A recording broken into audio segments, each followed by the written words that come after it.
وحده لا شريك له وأشهد أن محمدا عبده ورسوله اللهم صل وسلم وبارك على محمد وآل محمد كما صليت على إبراهيم وعلى آل إبراهيم إنك حميد مجيد وبارك على محمد وعلى آل محمد كما باركت على Ibrahim وعلى آل Ibrahim innaka Hamidum Majid.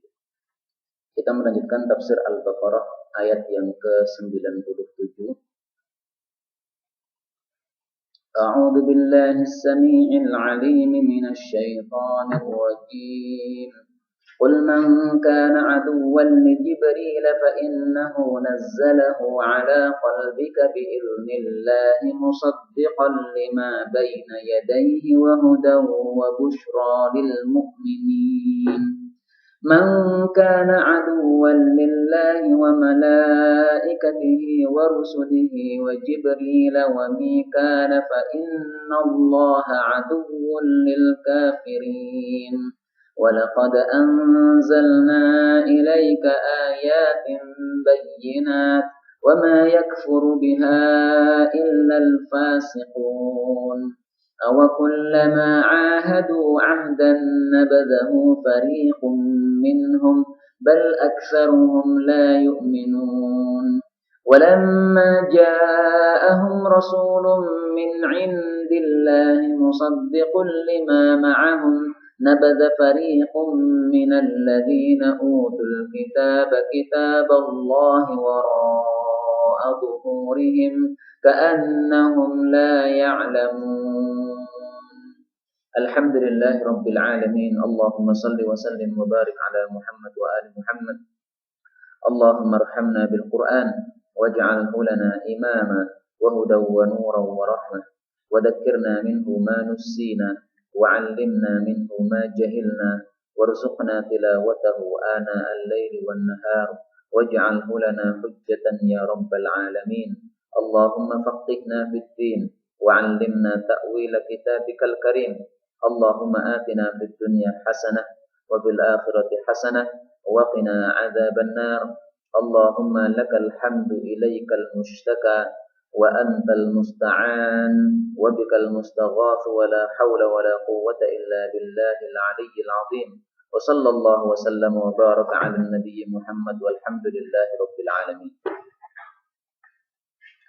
Pada pertemuan yang lalu kita sudah membaca tafsir surat Al-Baqarah ayat yang ke-96 yang intinya adalah bahwasanya orang-orang Yahudi, orang-orang ahli kitab itu adalah orang-orang yang sudah tahu mereka bakal masuk ke dalam neraka sehingga mereka sangat ingin supaya hidup panjang di dunia untuk menghabiskan kenikmatannya di dunia karena kalau habis masa dunia mereka pasti akan mendapatkan siksa dari Allah Subhanahu wa taala. Nah, kemudian apakah salah satu dari kelakuan orang-orang ahli kitab sehingga menyebabkan mereka itu berhak mendapatkan neraka dan siksaan setelah matinya? Disebutkan oleh Allah Subhanahu wa taala pada ayat yang ke-97, ini termasuk dosa atau tingkah kesalahan ahli kitab yang dijelaskan oleh Allah Subhanahu wa taala dalam Al-Qur'an.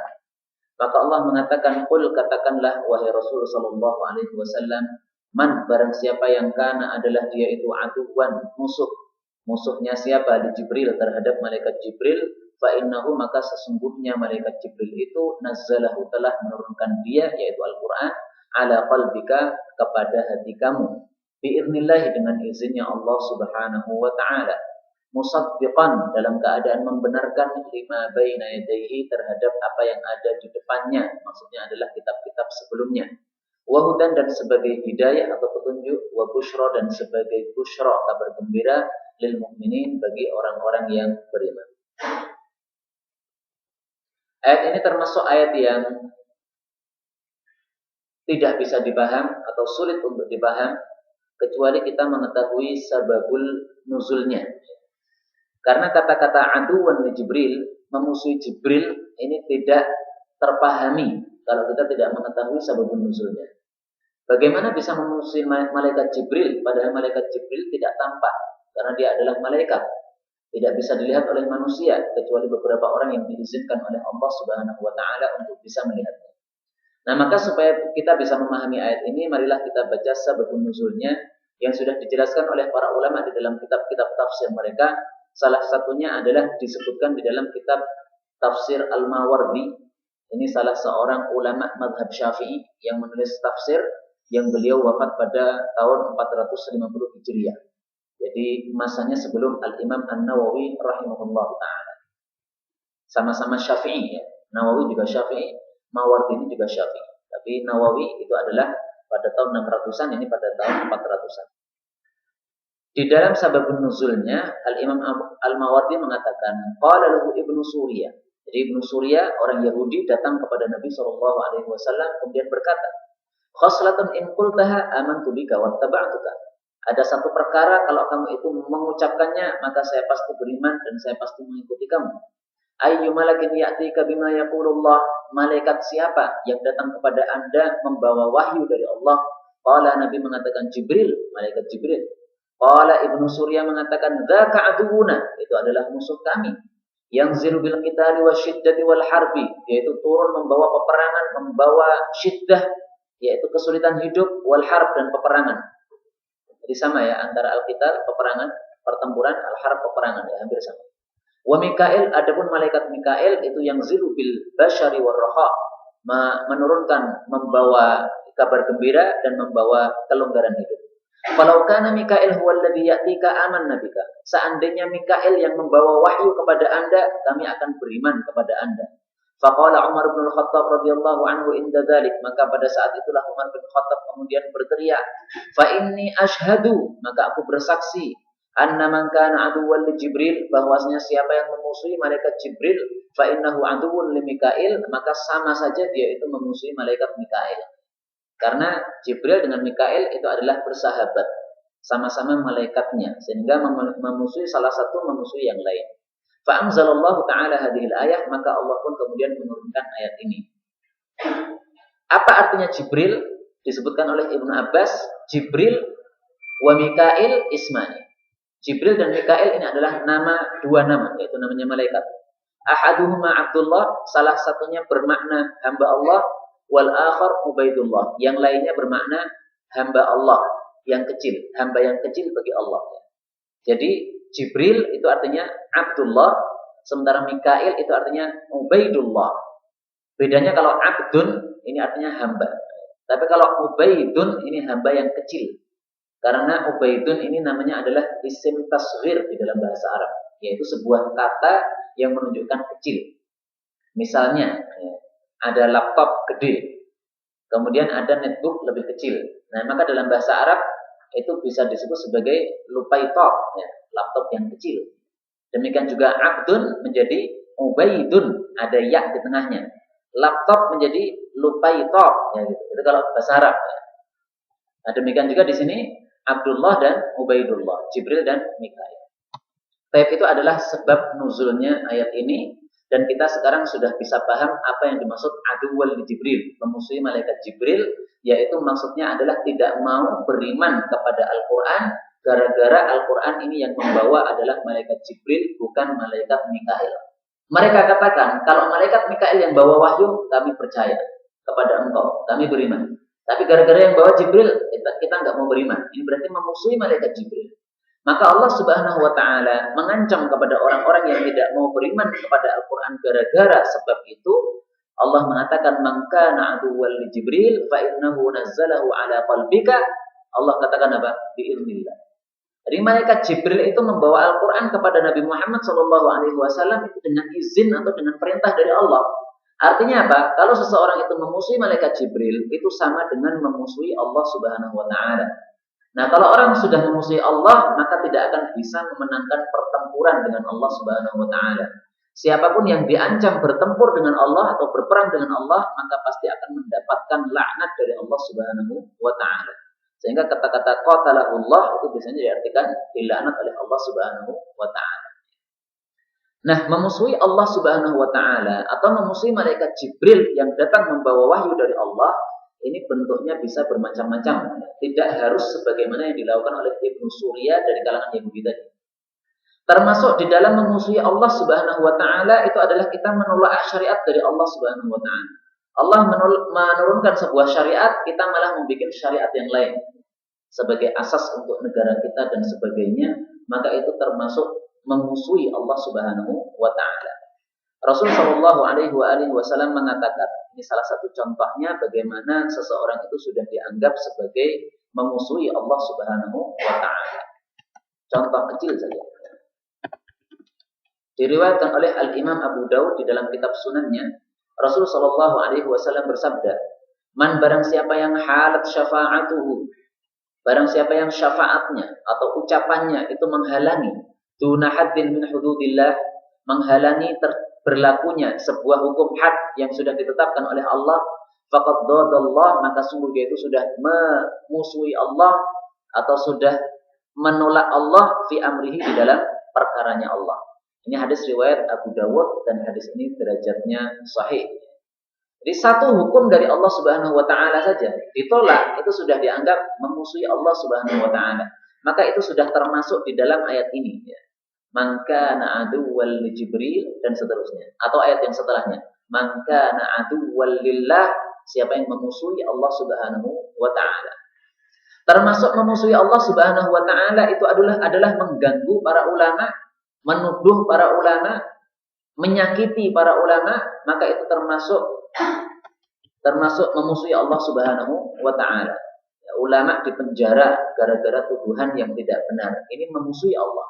Dalilnya Rasul sallallahu alaihi wasallam bersabda, "Innallaha ta'ala qala", sesungguhnya Allah berkata, "Man 'adali waliyan", barang siapa yang memusuhi wali saya. Nah, para ulama itu termasuk walinya Allah.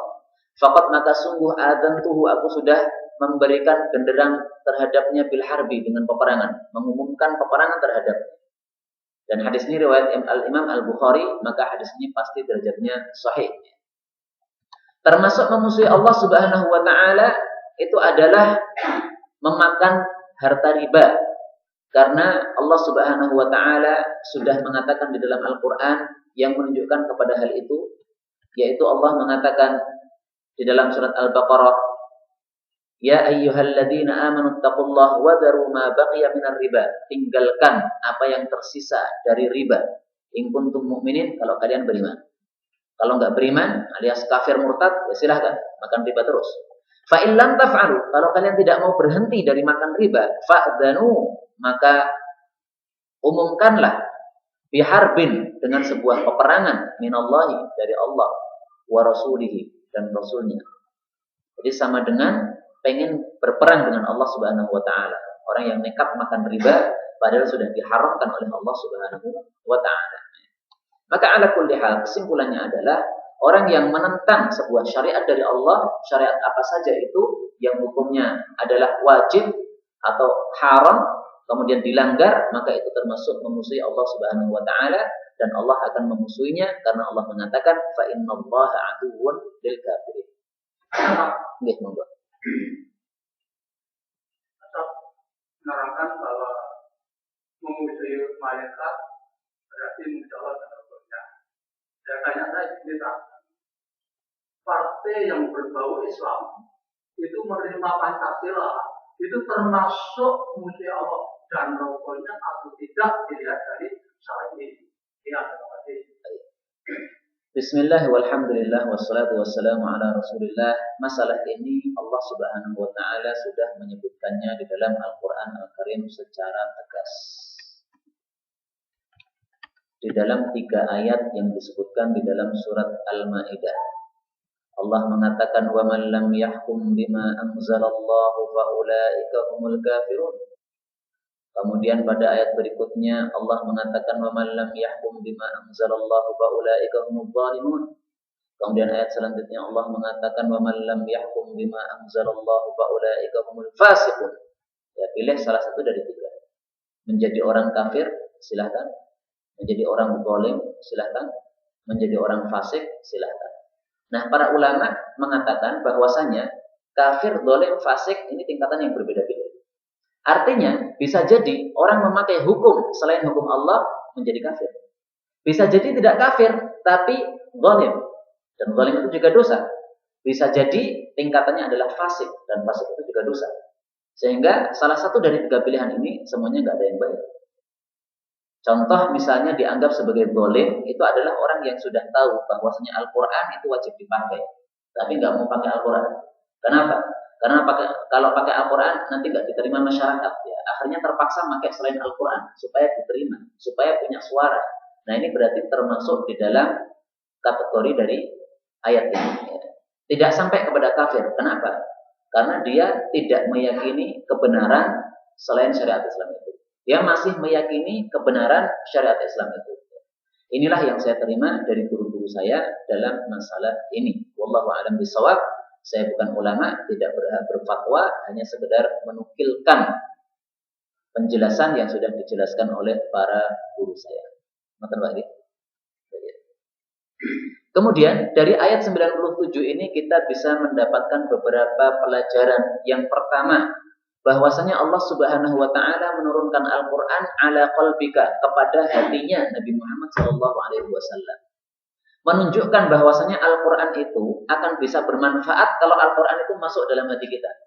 Kalau Al-Qur'an hanya nempel pada mulut kita saja, tapi tidak masuk ke hati, maka ini nggak ada faedahnya kecuali sedikit. Kita baca Al-Qur'an dapat pahala, tapi hati kita tidak terletak di dalamnya Al-Qur'an itu, maka itu tidak terlalu bermanfaat. Dalilnya adalah apa yang disebutkan oleh Al-Imam Muslim di dalam kitab Sunannya, yang menceritakan tentang sahabat Nabi Shallallahu Alaihi Wasallam, namanya adalah Abdullah ibnu Mas'ud. Ketika diberitahu oleh seseorang, wahai Abdullah, saya bisa membaca Al-Quran dalam satu malam, itu mendapatkan beberapa halaman, mendapatkan beberapa lembar. Maka Abdullah bin Mas'ud tidak memuji orang itu, tapi malah mencelanya. Hadzan ka hadis syair, itu seperti membaca syair itu, terlalu cepat-cepat kayak gitu. Membaca Al-Quran itu jangan cepat-cepat kayak gitu, karena tidak akan menancap di dalam hati kita. Supaya Al-Quran itu bisa menancap di dalam hati, maka hendaklah seseorang itu membacanya dalam keadaan tartil, pelan-pelan, dihayati, sehingga bisa menancap di dalam hatinya. Kita tunggu hadisnya, akan keluar insyaAllah dari riwayat Al-Imam Muslim rahimahullah di dalam kitab sahihnya. Apa kata Ibnu Mas'ud? Inna aqwaman, sesungguhnya ada beberapa kaum yaqra'una al-Qur'an, yang mereka itu membaca Al-Qur'an, la yujawizu taraqiyahum, tapi Al-Qur'an itu tidak melewati kerongkongan mereka. Jadi membaca saja tapi tidak masuk ke hati, hanya di mulut saja, tidak masuk ke kerongkongan kemudian ke dalam enggak. Walakin akan tapi idza waqa'a, apabila Al-Qur'an itu terjatuh atau terletak fil qalbi, di dalam hati, menancap, farasakha fihi, lalu dia itu menancap di dalam hati, nafa', itu yang akan bermanfaat. Maka manfaatnya Al-Quran itu akan lebih banyak, lebih terlihat apabila masuk ke dalam hati, kemudian diyakini dan diamalkan.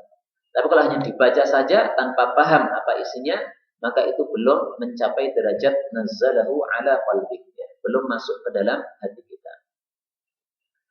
Kemudian pelajaran yang kedua, Allah Subhanahu wa taala mengatakan di sini bahwasanya Al-Qur'an itu hudan sebagai hidayah, wa busyra, dan sebagai kabar gembira lil mukminin, bagi orang-orang yang beriman.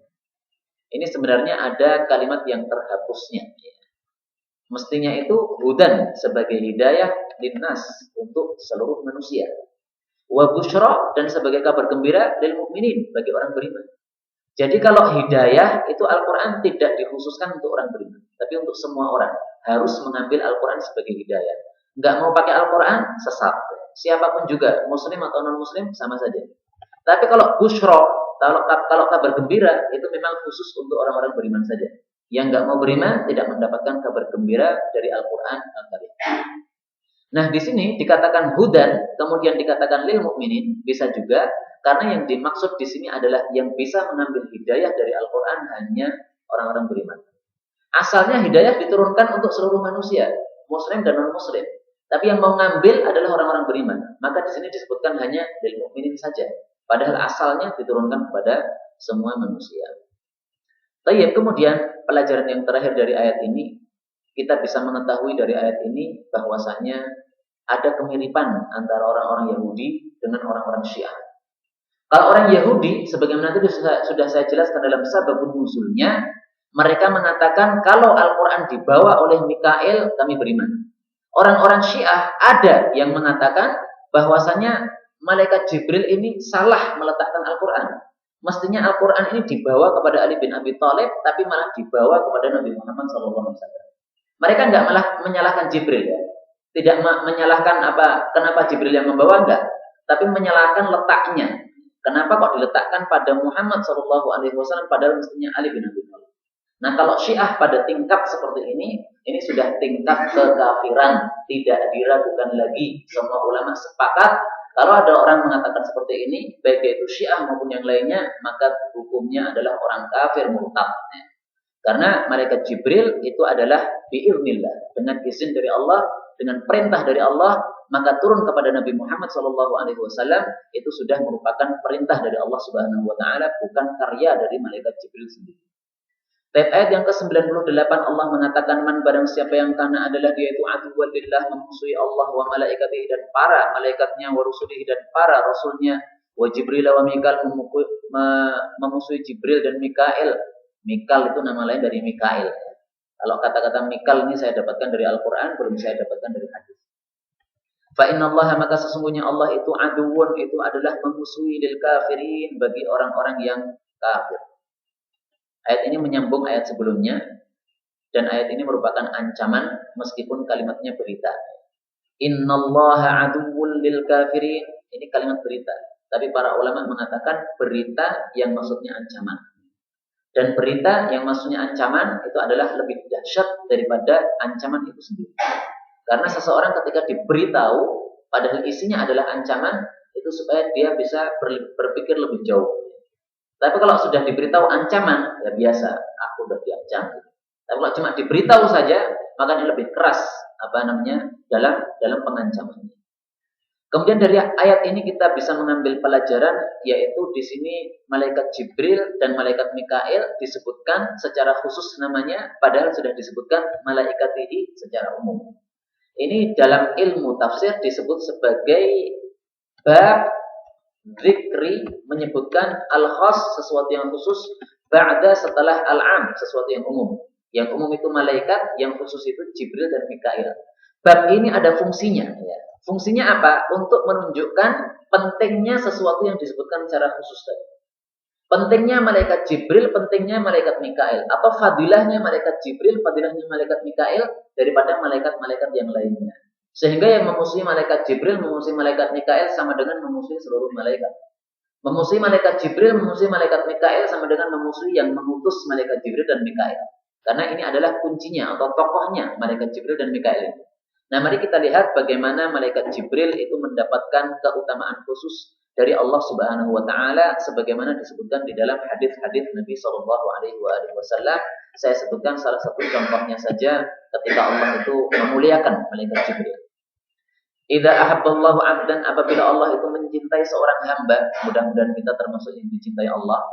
Nada Jibril, maka Allah itu memanggil malaikat Jibril, annallaha yuhibbu fulan, bahwasanya Allah itu cinta kepada si fulan itu.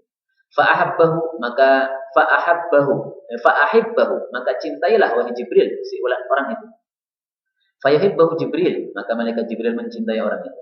Fayunadi Jibril fi ahli sama, maka malaikat Jibril berteriak di hadapan ahli sama, penghuni langit. Sesungguhnya Allah itu mencintai fulan, maka cintailah fulan itu. Maka orang-orang langit pun mencintai dia. Kemudian akhirnya orang itu yudha'u lahul qabul fil ardh. Orang itu menjadi diterima di bumi. Diterima oleh manusia di bumi karena sudah diterima oleh penghuni langit. Diterima oleh penghuni langit karena sudah diterima oleh Jibril. Diterima oleh Jibril karena sudah diterima oleh Allah Subhanahu wa Ta'ala. Tapi tentu saja yang dimaksud diterima oleh penghuni bumi itu adalah diterima oleh orang-orang yang baik. Maka seperti Ustaz Abu Bakar Ba'asyir misalnya, tidak diterima orang, malah dijebloskan dalam penjara, itu tidak termasuk yang menyimpang dari hadis ini, bukan.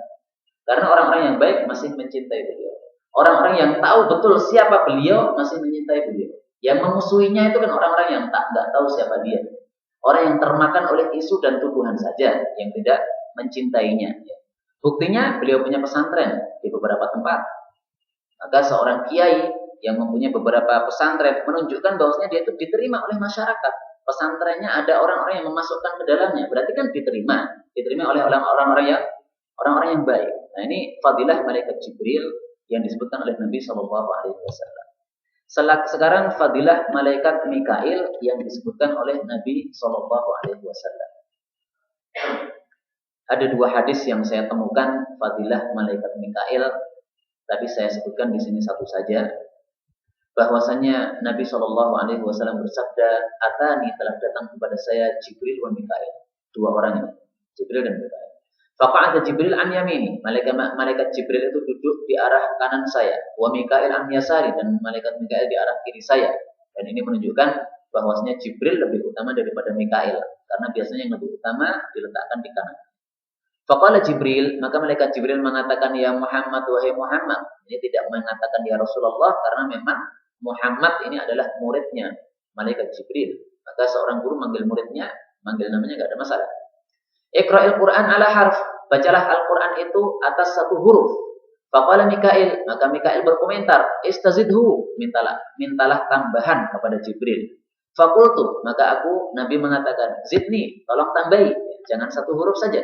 Faqala, maka malaikat Jibril mengatakan, iqra'hu ala thalathati ahruf, bacalah dengan 3 huruf. Malaikat Mikail mengatakan lagi, minta ditambah lagi. Maka Nabi mengatakan, tolong tambah. Sampai akhirnya malaikat Jibril mengatakan, ya sudahlah, bacalah Al-Quran ala sab'ati ahruf, atas 7 huruf. Iqra'hu ala sab'ati ahruf, bacalah atas 3 huruf, kulluha syafin kafin. Semuanya dari huruf-huruf itu adalah sudah sempurna dan mencukupi. Apa yang dimaksud huruf di sini? Ya, ada beberapa penafsiran, akan tapi yang lebih saya pilih adalah bahwasanya huruf di sini maksudnya adalah logat. Karena orang Arab itu kan beberapa kabilah, logatnya berbeda-beda. Logatnya orang Quraisy berbeda dengan logatnya orang Madinah, logatnya orang Madinah berbeda dengan logatnya orang Yaman dan sebagainya. Nah, maka kalau orang Arab yang bermacam-macam ini harus membaca dengan satu logat, mereka kesulitan. Akhirnya diperbolehkan untuk membaca 7 logat, 7 macam logat. Akan tapi 7 macam logat ini akhirnya di masa Utsman bin Affan itu sudah dikumpulkan dalam satu logat, sehingga kita membacanya sekarang ini harus dengan satu macam saja sebagaimana yang sudah ditetapkan di dalam mushaf-mushaf Al-Quran yang 30 juz sekarang. Adapun qiraat itu bisa bermacam-macam, tapi kalau logatnya tetap apa? Tetap satu. Baik, wallahu a'lam bishawab. Nah, ini adalah fadilah malaikat Mikail ketika dia datang bersama malaikat Jibril kepada Nabi Muhammad SAW ketika menyampaikan wahyu berupa Al-Quran. Kadang-kadang ditemani malaikat Mikail, kadang-kadang malaikat Jibril datang sendirian. Ayat 99 Allah mengatakan, walaqad dan sungguh-sungguh anzalna, kami telah menurunkan ilaika kepada engkau wahai Nabi ayatin bayyinat, ayat-ayat yang jelas, maksudnya Al-Quran. Wa ma yakfuru biha, dan tidaklah kafir terhadap Al-Quran illal fasiqun, kecuali orang-orang yang fasik saja. Ayat ini sangat jelas dan kita bisa mengambil 2 pelajaran dari ayat ini. Yang pertama, bahwasanya Al-Quran itu adalah anzalna, diturunkan oleh Allah Subhanahu wa taala, sehingga ini menunjukkan bahwa Allah berada di atas. Dan karena Al-Quran itu diturunkan oleh Allah, maka Al-Quran itu mempunyai nama lain sebagaimana disebutkan di dalam Al-Quran juga. Nama lainnya adalah Tanzil. Di dalam surat Fussilat Allah mengatakan Tanzilum minar rahmanir rahim. Ini takdirnya adalah hada, Al-Quran ini adalah tanzil. Nah, ini nama lain dari Al-Quran, sesuatu yang diturunkan minar rahmanir rahim, dari Allah Ar-Rahman Ar-Rahim. Kemudian Allah menyebutkan lagi hada kitabun. Al-Quran ini adalah sebuah kitab, fussilat ayatuhu, dan seterusnya. Maka Al-Quran mempunyai banyak nama, salah satu namanya adalah Tanzil, dan ini menunjukkan bahwasanya Al-Quran sesuatu yang mulia karena mempunyai banyak nama sebagaimana kebiasaan orang Arab, ya, menyebutkan nama yang banyak untuk perkara yang mulia-mulia.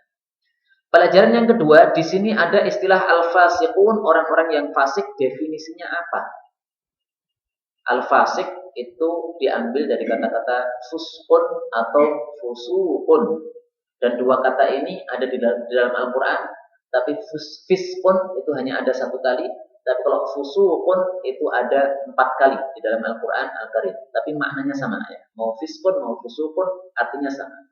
Yaitu fasaqo ay kharaja. Fasik itu artinya keluar, maksudnya keluar dari ketaatan kepada Allah Subhanahu wa taala. Sehingga orang kafir itu fasik, orang zalim itu fasik, orang yang berbuat dosa, berbuat maksiat itu fasik. Sehingga masing-masing dari kita itu kadang-kadang memang terjatuh di dalam kefasikan. Tapi tergantung kita, setelah terjatuh dalam kefasikan, apakah mau balik lagi atau tidak. Kalau melanjutkan terus, ya berarti fasik terus. Tapi kalau mau balik kepada ketaatan kepada Allah, nah berarti kita sudah keluar dari kefasikan. Nah di sini Allah mengatakan, tidak ada yang kafir kepada Al-Quran, kepada ayat-ayat Al-Quran, kecuali orang-orang yang fasik alias orang-orang yang sudah keluar dari ketaatan kepada Allah Subhanahu wa Ta'ala.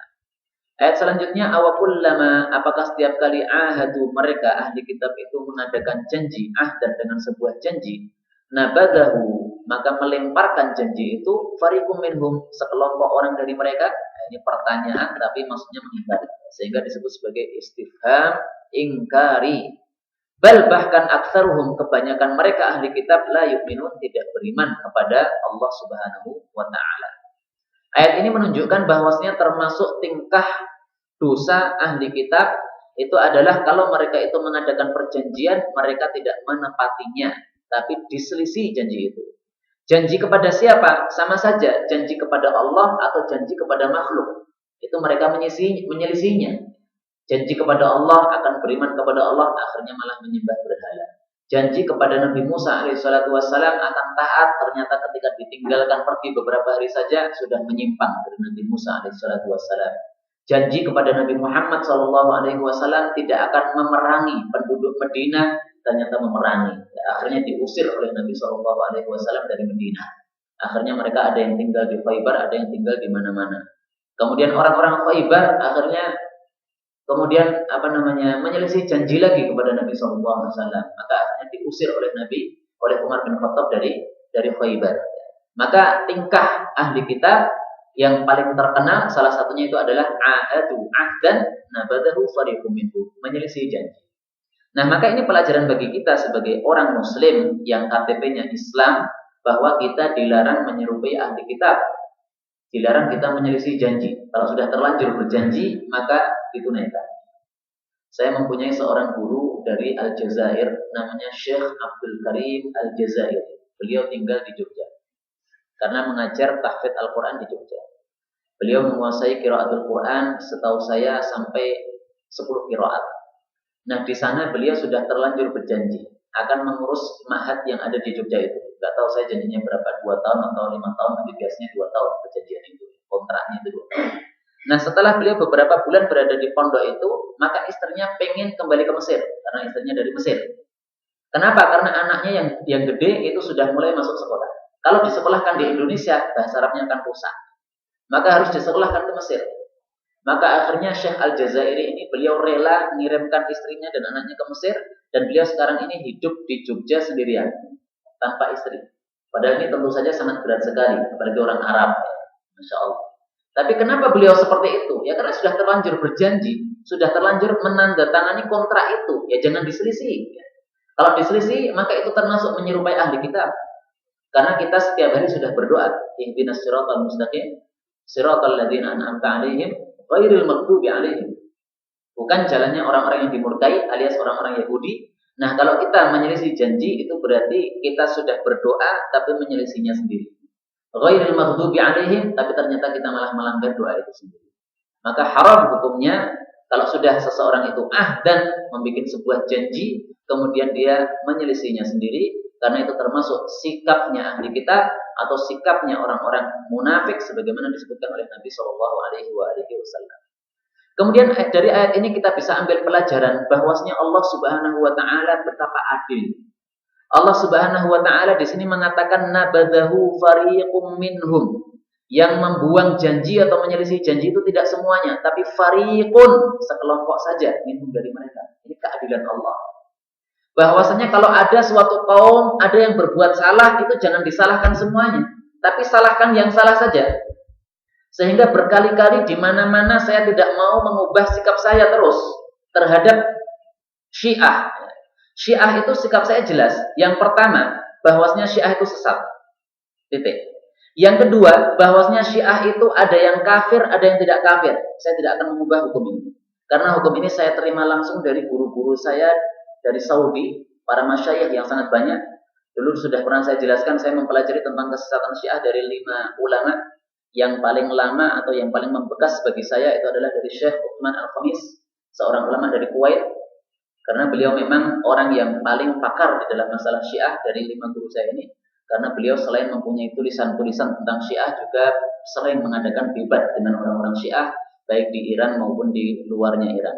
Nah, sikap-sikap para ulama ini yang saya menukil madhab-madhab mereka sangat jelas. Bahwasanya kita tidak bisa menghukumi satu kelompok dengan hukum yang satu apabila mereka itu berbeda-beda. Maka kalau kita menghukumi mereka dengan satu hukum yang satu, padahal mereka itu bermacam-macam, maka kita termasuk orang yang tidak adil, kita tidak bisa mengambil pelajaran dari ayat ini. Nabadahu fariq, sebagian tok yang disebutkan oleh Allah Subhanahu wa taala. Bahkan Allah Subhanahu wa taala dalam ayat yang lain itu memuji sebagian ahli kitab. Karena memang ahli kitab ada yang baik dulu ya.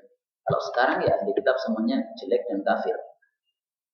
Allah mengatakan laisu sawa'a, ahli kitab itu enggak sama. Artinya ada yang baik. Min ahlil kitab, dari kalangan ahli kitab ada ummatun qa'imah, ada umat yang tegak. Yatluna ayatillah, mereka itu membaca ayat-ayat Allah ana al-lail, di waktu-waktu malam, maksudnya salat tahajud. Wa hum yasjudun, mereka itu sujud, yaitu salat tahajud. Kenapa? Yu'minuna billahi wal yaumil akhir, mereka beriman kepada Allah dan hari akhir. Wa ya'muruna bil ma'ruf, dan seterusnya. Akhirnya karena mereka itu masih berada di dalam kebaikan, begitu mendengar Nabi Muhammad SAW muncul, maka mereka langsung beriman kepada Nabi Muhammad SAW. Jadi Allah sangat adil menghukum orang berdasarkan sikapnya. Kalau tidak semuanya jelek, maka jangan dihukumi semuanya jelek. Kalau tidak semuanya kafir, maka jangan dihukumi semuanya kafir. Itu bukan sikap adil yang diajarkan oleh Allah. Itu bukan sikap ulama-ulama kita yang mu'tabarin, yang ilmunya sudah diakui oleh para ulama-ulama yang lain. Pelajaran yang kedua. Allah Subhanahu wa taala mengatakan bal aktsaruhum la yu'minun. Kebanyakan ahli kitab tidak beriman. Dari ayat ini kita bisa ambil pelajaran bahwasanya setelah Nabi Muhammad SAW diutus, maka ahli kitab yang sebenarnya sudah tahu bahwa beliau adalah nabi, itu yang masuk ke dalam agama Islam itu hanya bisa dihitung beberapa jari saja. Tidak banyak. Yang banyak masuk Islam itu adalah orang-orang Arab yang bodoh, yang mereka itu nggak punya kitab sebelumnya. Tapi ahli kitab yang pintar-pintar, yang sudah punya kitab sebelumnya, itu yang mau masuk Islam itu hanya sedikit saja, bisa dihitung jari. Dari sini kita bisa ambil pelajaran apa? Bahwasanya yang menyebabkan orang itu bisa selamat itu bukan otaknya. Kadang-kadang orang itu cerdas, otaknya pintar, tapi menyebabkan dia malah celaka. Kadang orang itu bodoh, tapi karena bodohnya, maka dia malah beriman kepada Allah Subhanahu wa taala. Ini yang berkah seperti ini ya. Karena awalnya dia kosong dulu otaknya, ya. Sehingga ketika diberi hidayah, maka dia bisa menerimanya. Tapi kalau orang di dalam otaknya sudah teracuni virus-virus yang kesesatan, maka dikasih kebenaran nggak mau, dikasih dalil nggak mau terima. Pokoknya kiai saya ngomong gitu, dalil ngomong gitu, saya nggak mau terima dalilnya. Yang diikuti adalah kiainya. Nah, ini termasuk apa? Kesesatan orang-orang ahli kitab yang mereka itu mengikuti ucapan-ucapan kiai mereka dan tidak mau menerima dalil yang jelas dari Nabi SAW. Nah, sekarang pertanyaannya, siapakah contohnya ahli kitab yang masuk ke dalam agama Islam menjadi sahabat Nabi SAW? Disebutkan oleh Nabi SAW dalam hadits yang sahih, beliau memuji salah satu sahabat yang asalnya ahli kitab. Beliau mengatakan Abdullah ibnu Salam, Abdullah bin Salam, ini mantan ahli kitab. Itu adalah ashiru ashrah, orang yang ke-10 dari 10 orang fil jannah, yang dijamin masuk jannah. Ini riwayat Imam Ahmad dan derajatnya sahih. Jadi Abdullah bin Salam ini termasuk kiainya ahli kitab. Kemudian dia masuk Islam. Setelah dia masuk Islam, dia mengatakan, ya Rasulullah, saya akan bersembunyi, kamu jangan menampakkan diri saya. Nah, kemudian hendaklah engkau bertanya kepada orang-orang Yahudi siapa saya. Maka betul, Nabi SAW kumpulkan orang-orang Yahudi di Madinah. Ditanya, kalian kenal Abdullah bin Salam? Kenal. Siapa dia? Orang yang baik, bapaknya juga baik, pokoknya lah keluarga baik. Ya, kemudian Nabi mengatakan, bagaimana kalau Abdullah bin Salam ini masuk Islam? Bagaimana pendapat kalian? Mereka mengatakan, nggak mungkin. Ya. Maka Nabi mengatakan, wahai Abdullah bin Salam, keluar. Abdullah bin Salam keluar, dia mengatakan, asyhadu an la ilaha illallah, asyhadu anna Muhammadar Rasulullah, saya sudah masuk Islam. Setelah itu Nabi bertanya lagi, nah nih, Abdullah bin Salam sudah masuk Islam, gimana kalian? Maka mereka mengatakan, Abdullah bin Salam orang yang paling jelek di antara kami, bapaknya juga jelek, dari keluarga jelek. Mengubah perkataan dalam satu majelis, Masya Allah. Maka Nabi SAW di sini memuji Abdullah bin Salam, wajar. Karena dia masuk ke dalam Islam itu mendapatkan pertentangan yang sangat dahsyat dari kaumnya sendiri. Yang awalnya mereka itu memuji-muji, akhirnya kemudian mencela-cela. Nah, dari kisah ini juga kita bisa ambil pelajaran bahwasanya kadang-kadang orang itu mencela bukan dari hatinya. Hatinya tahu bahwasanya orang itu tidak tercela. Tapi mencela hanya dari mulutnya saja itu karena hatinya rusak. Karena ada keirian dan kedengkian di dalam hatinya. Bahkan di antara para ulama itu juga ada semacam kedengkian. Sehingga antara dua ulama yang semasa apabila dikhawatirkan atau ada tanda-tanda, ada kedengkian atau permusuhan di antara keduanya, maka para ulama sudah membuat sebuah kaidah al-jarhu bainal aqrani la yu'tabar, la yu'ba'u bih. Bahwasanya celaan dari satu orang ulama kepada ulama yang lain yang hidup semasa, kata Imam Az-Zahabi, apalagi kalau di antara keduanya itu ada terkenal ada permusuhan atau ada sedikit gap, maka la yu'tabar, ucapannya ulama ini terhadap ulama yang lainnya ini enggak dipedulikan. La yu'ba'u bihi, enggak dipedulikan. Ini kaidah para ulama ahli hadis di dalam ilmu rijalul hadis atau ilmu mustalahul hadis. Disebutkan dalam beberapa kitab, dalam kitab Syiar A'lamin Nubala, di dalam kitab Ar-Rafd wa Takmil dan kitab-kitab yang lainnya. Wallahu taala a'lam bissawab, dan mudah-mudahan apa yang sudah kita baca pada ayat ini bisa kita amalkan, dan ketika kita membaca ayat-ayat ini mudah-mudahan kita bisa meresapi maknanya karena kita sudah mempelajari tafsirnya. Wallahu taala a'lam bissawab. Subhanakallahumma rabbana wa bihamdik asyhadu an la ilaha illa anta astaghfiruka